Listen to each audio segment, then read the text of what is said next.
So I'ma be real, I don't know if we have enough time to talk about everything that I want to talk about in this video. But today, we are going over to some Vancouver Canucks wingers and diving into some latest updates in regards to Yonathan Laramaki, as well as Evander Kane. Two Vancouver Canucks who are looking to make an impact for 2025-2026. Now, both of these guys are coming from very different angles in regards to the news we will dive into.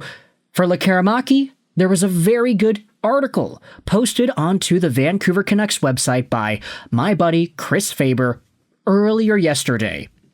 This piece is one in the series of Building Blue, the Canucks sort of prospective-focused series of articles and content that dives into some of these younger dudes, where Yonathan Laramaki talks about how Vancouver has been a new home for him, and how he is excited for his second season in North America. We're going to dive into the comments made by Lekkerimaki in this article. It'll be linked in the description. And we'll also head over onto the Vancouver Canucks and their post yesterday of Evander Kane in front of the microphones. Canucks News Summaries went out there and summarized all of what it was Kane spoke about. So, because we're running on limited time, let's dive into the Building Blue article first and foremost, because Yonathan Laramaki is going through some pretty good development here. With the help of his girlfriend, whom he credits with being a fantastic cook, Yonathan Laramaki enjoyed living in his own apartment during his time in Vancouver and Abbotsford. Vancouver has been like a new home for me, and it's been warmer there than it is in Sweden right now, he said with a laugh. He also gave credit to development coach Mikael Samuelsson, that is legendary former Canucks Samuelsson, by the way. His rookie season in North America peaked when the Abbotsford Canucks climbed the mountain and won the Calder Cup. That group was special.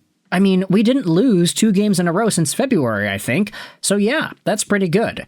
It was nice to win the Calder Cup, and we had some good dinners with the team after. It was special in Abbotsford, just a great atmosphere. The fans were really good. Playing some meaningful games is always fun, so I tried to learn from that. It was a really good experience to play in those tight games and in those series, Lekkerimaki says. I mean, he was a monster. He didn't play many games in the playoffs, that Lekkerimaki. He only had 16. 7 points, though, 3 goals and 4 assists, so obviously that's pretty good. He was very productive in the regular season with Abby too, scoring 28 points in 36 total games.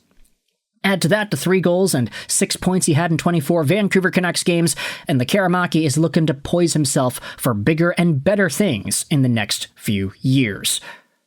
He says here, I feel better about everything in my game, heading into his second season. It's my second year now. It's not my first training camp, and I know how it goes and how the practices are, and how you play pro and all that. I have more confidence this year. It was really good to have had the year I had. So yeah, I'm very excited for this next year. Lekkerimaki goes out there and talks about his off-season, how he was staying in Stockholm for the most part, enjoying the sun and enjoying Swedish food. I spent some time with my family, friends, just Swedish things. His summer training, Chris Faber, the article's writer, writes, has been at another level than in previous years. Lekkerimaki has homed in on getting bigger and stronger while working with a small group in Stockholm. His main goal was to get bigger, stronger, and faster, and he believes he has accomplished that. I try to eat everything I can. I think it's been really good, said Lekkerimaki. That's good, man. Bulking season here for the latest and greatest young Vancouver Canuck. I mean, he's 5'11", 172, so I think some bulking up is definitely useful here for the former Vancouver Canucks first-round pick. You have to be smart, too. You can't just be strong, said Lekkerimaki, and what he has learned about playing in the dirty areas.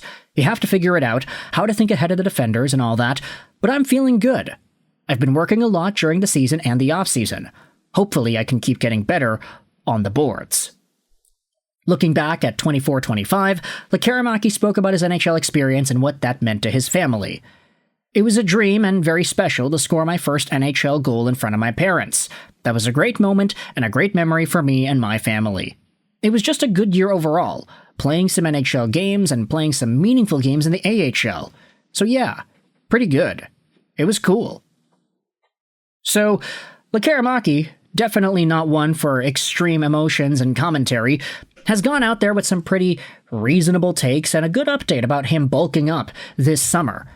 Hopefully that translates into more physical, I don't want to say like dominance, but physical stability in the NHL the upcoming season.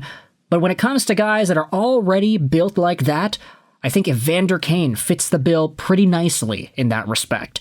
Which is why we're heading over onto Canucks News Summaries, because they summarized the Evander Kane video hit from the Vancouver Canucks Twitter page. This is what Evander says about getting to know his teammates. He only really knew Tyler Myers, but he's got to know other guys over the past couple of days.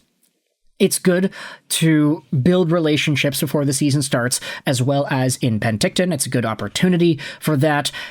Evander likes the convenience of having a lot of his life already set up in Vancouver. Knowing the city and having a lot of friends makes the transition easier since he can focus on hockey. The Canucks have a really young team and there's a lot of energy, Kane said. This is what he said about Elias Pettersson, how Petey looks like he is coming to the season with a new look and a slightly different attitude. Scoring starts with Pettersson, and it's on everyone to help him out. Pettersson skates well and can handle the puck through the neutral zone, and it's important for Kane to create space for Pettersson in the neutral zone and off the rush. Kane says he wants to let Pettersson's attributes make your own better, finding the right spot and getting open. Obviously, you want to play with the best players, and Kane anticipates that's going to happen at some point.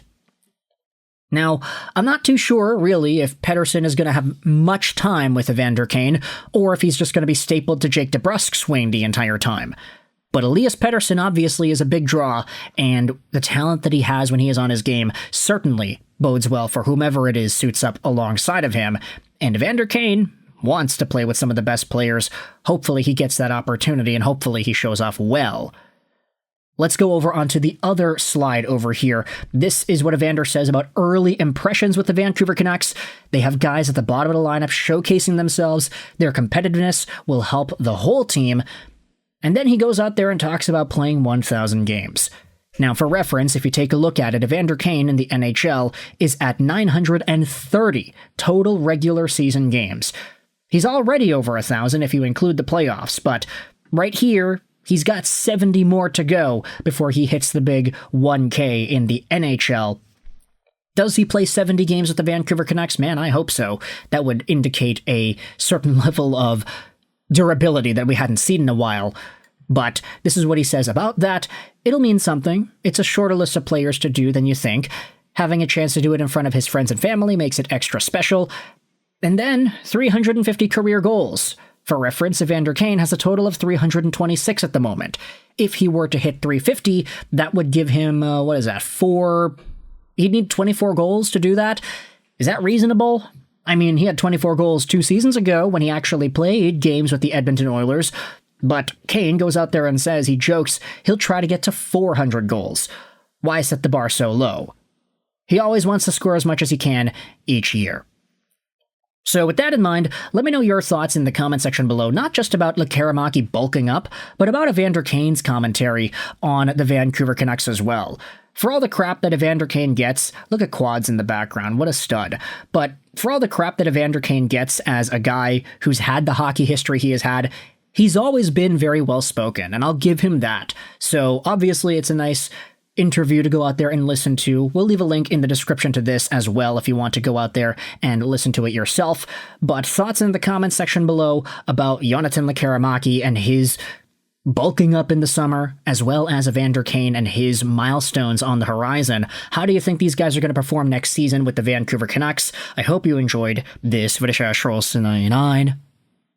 And bye.